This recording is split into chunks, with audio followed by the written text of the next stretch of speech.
अस्सलाम वालेकुम। वेलकम है रिहाना के किचन में। तो जी आज मैं बना रही हूँ मटर की कीमा मटर का सालन। तो ये जा रहे हैं मेरे ड्राई मसाले, हल्दी, लाल मिर्च और जी धनिया पाउडर, नमक। तो ये चलेगा चारों मसाले, ये चला गया धनिया। और अब मैं डालूँ लहसुन अदरक का पेस्ट जो मैंने बनाया था रमज़ान में, वो ख़त्म हो गया। तो ये तो अब रोज़ ही बनाना पड़ेगा।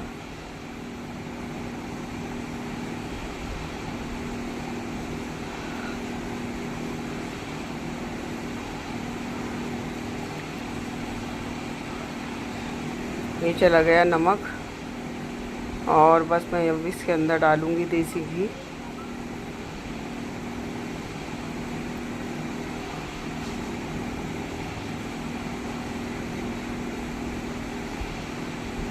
और पानी डाल दिया मैंने जितने में ये मेरा मटन गलेगा। तो बस फिर मैं बना रही हूँ मटन का कीमा और मटर, ये दोनों लफ्ज़ एक ही तरह के हो रहे हैं। तो मैंने डाल दिया था इसके अंदर टमाटर भी।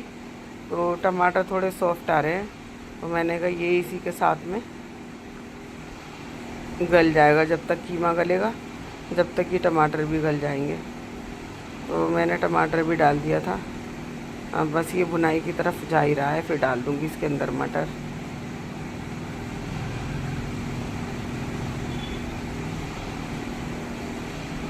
डाल दिए जी मैंने मटर, इसके अंदर डाल दिए थे, कीमा भुन चुका था। और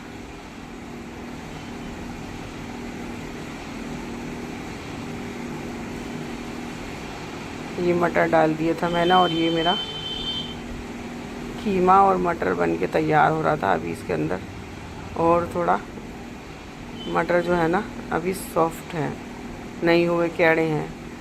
तो अभी इसको और भी पकाना है। फिर मैंने डाल दिया इसके अंदर हरा धनिया,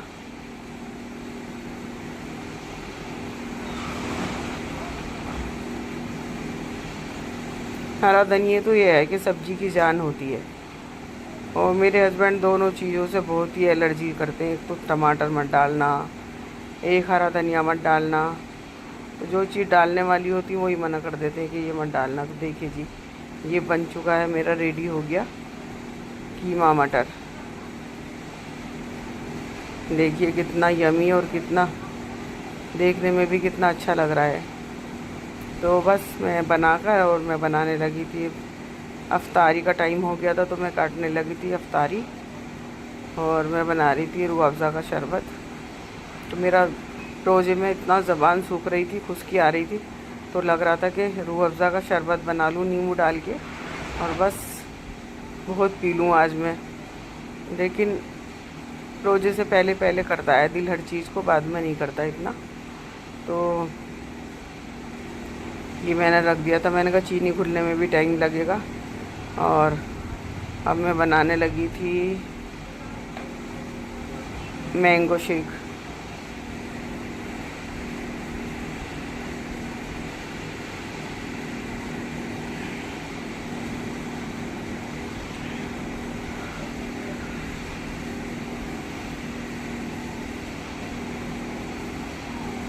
मैंगो तो सही आ रहे हैं, मैंगो भी अच्छी लगती बनाने से शेक उसका। तो ऐसे नहीं है कि हाँ भाई खट्टे आ रहे हैं ज़्यादा या वो आ रहे हैं, सही आ रहे हैं मैंगो।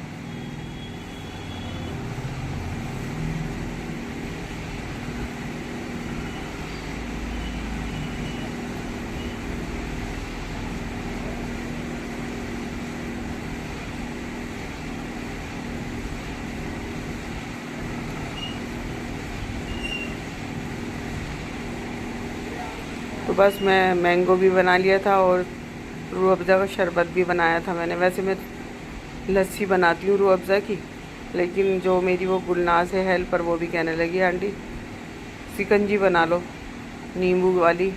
तो मैंने कहा नहीं शिकंजी नहीं, हम बनाते रूह अफ़ज़ा का शरबत।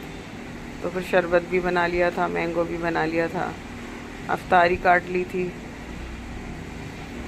और बस जल्दी जल्दी काम में लगे हुए थे कि रोज़ा का टाइम होने वाला है और जल्दी जल्दी से कर लेते हैं हम। तो ये मैंने अफ्तारी काट के और मैं प्लेटों में लगाने लगी थी।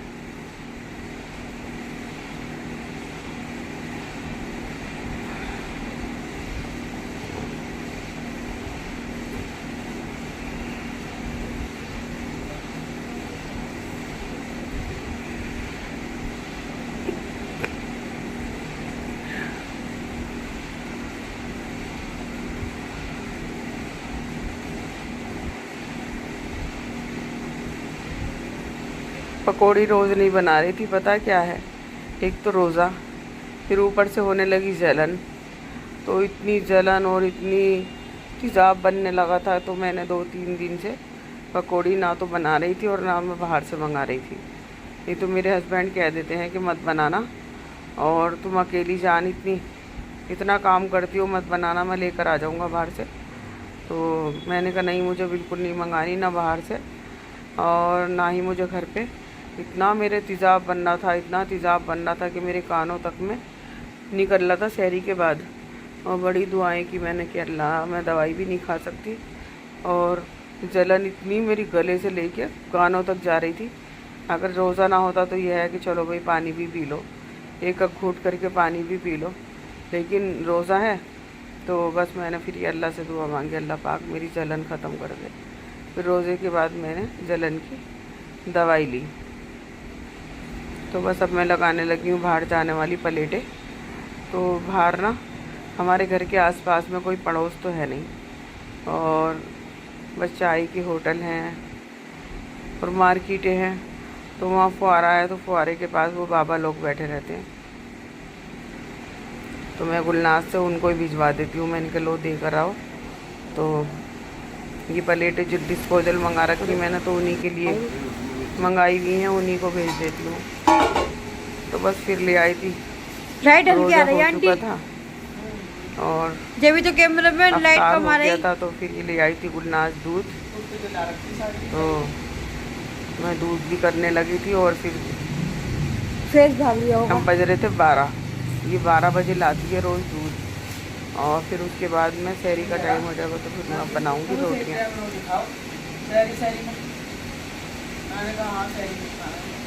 उन्हें कैसे पता? देखिए जी, मेरे चैनल को लाइक सब्सक्राइब ज़रूर करें, शेयर करें, कमेंट करें, अच्छा लगे तब भी, ना लगे तब भी। तो ऐसी बात तो नहीं होनी चाहिए, करते तो हो आप, पसंद भी करते हो तभी तो देखते हो, और नहीं तो पसंद नहीं करते तो कोई नहीं देखता। तो मुझे आपके सपोर्ट की बहुत ज़रूरत है। और माशाल्लाह से अब आज है अलविदा का जुमा हो गया, आखिरी जुमा है ये, और अल्लाह अगले साल को सबको नसीब फरमाए, आमीन सुम्मा आमीन। और सबको रोजे की तो समझो कि बरकत कुछ अलग होती है। घर में रौनक है, मस्जिद में रौनक है, मार्केट में रौनक है, और हर जगह रौनक ही रौनक नज़र आती है। और अल्लाह इस रौनक को आने वाले साल में सबको नसीब फरमाए। देखो तुम खुदा के देखो, सही तो है, इतना तो साफ आ रहा। तो बस मैं गुलनाज से कह रही थी कि मैं रोटी बना लूँ, तो वो कह रही थी आंटी बना लो, फिर मैं चली जाऊँगी।